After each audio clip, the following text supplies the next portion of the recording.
Hi there my friends, welcome back to my channel. Today I thought I'd jump on and just share this little techniques video with you. It's using Derwent's Inktense blocks, and if you haven't heard of Inktense, it's a water soluble ink that's permanent when dry as long as all the pigment has been activated. So what I thought I'd do is just use two colours. So the first one that you can see me mixing here is a lilac-y purple colour, and the other one is a blue that's leaning towards purple. So just those two. What I've done is I've put 2 pipettefuls of water into each little container, and then I'm just applying the pigment. Now for this technique, and sorry if you can hear panting, but my dog's just coming off a long walk and she's laying on the floor shattered. So right, I've lost track now. Okay, so yeah, 2 pipettes of water into each little container. This mixture needs to be quite concentrated, so really need to pack in a lot of pigment to make this technique work. So just testing the strength there on a piece of paper and making sure both pots of colour are roughly the same density of pigment. And there you saw I was adding just a little bit of washing up liquid to each, so that will create the bubbles. In America I think you call it dishwash soap, but yeah, washing up liquid. And then using a clean straw, just start blowing the bubbles. Now you need to be using a pretty heavyweight watercolour paper for this, because it's going to have to take a lot of moisture and the pigment. So I never use anything under 140 pounds in weight. So the piece is taped down in a tray because this can get pretty messy. So that's a 140 pound sheet of watercolour paper taped down with acid-free masking tape to the bottom of a plastic tray, and then you literally start blowing bubbles. It really is fun and it just takes minutes to do. So it's very random. The result is going to be random. You can't really predict how this is going to look in the end, and you might find that you might need to practice a few times before you get the hang of your technique, because everybody's is going to be slightly different. You need to also let this dry naturally. You can't speed it up with a hairdryer or a heat tool, because that will disturb the bubbles, and the bubbles need to stay in place for as long as possible to allow the paint to actually seep down into the paper on the lines that you can see forming now. Excuse me. If you want a faded line, once all the bubbles are in the tray and on the paper, you can lift your tray or lift your board, whatever you prefer to work on, and start tilting it slightly backwards and forwards. This way the lines of the bubbles will move slightly, they'll be agitated a little bit, and it will lead to softer lines on your paper.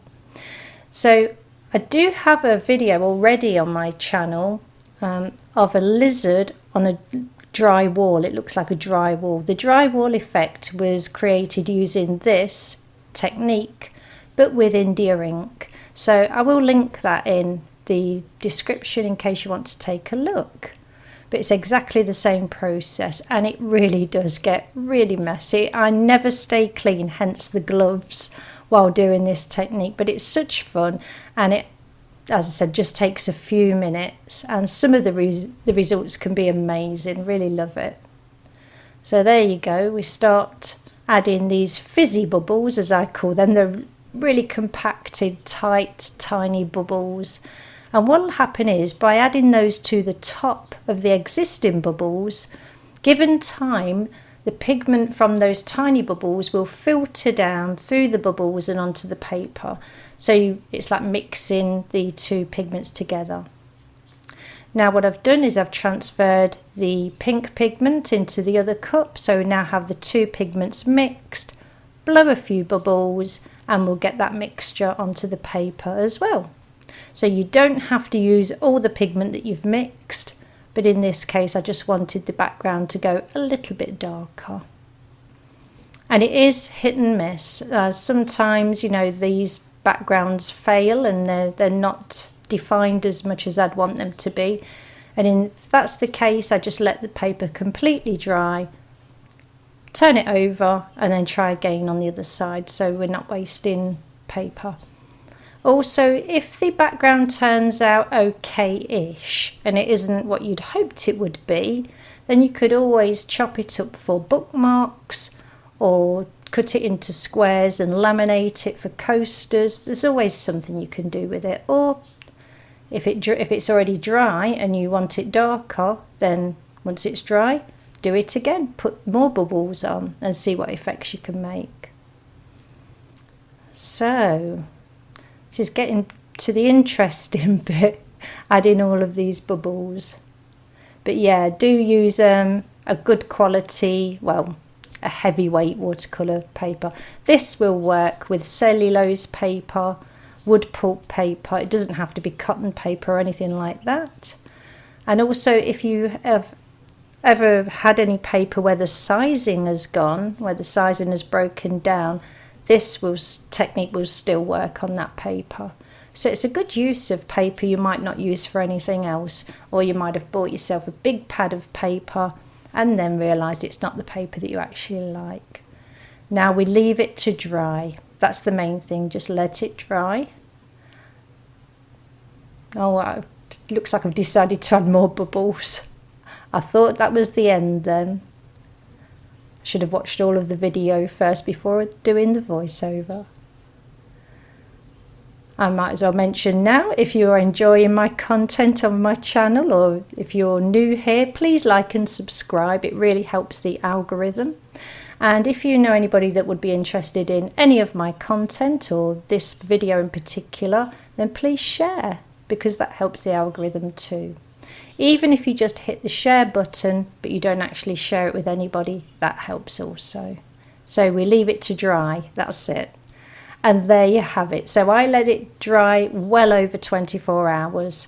So I didn't film this little bit till the following evening. And it dried beautifully. And the patterns are amazing. And as I said, they're unique to every single one. So it's great to use as a background, or you could cut it out and use just part of it for, as I said, bookmarks or something. You don't have to use the whole sheet of a background. If there's a certain part of this sheet that you really like, then just cut it down, scale it down, and create something beautiful on it. So lots of textures and using only 2 colours, and it works with watercolours, inks, obviously the Inktense, acrylics. It will work with anything. But it's a lovely way, a simple way of creating a unique background. I hope you've enjoyed this video. Please like and subscribe as mentioned earlier. And I better get off to the studio now and create something new. Take care, and I'll see you all soon. Bye for now.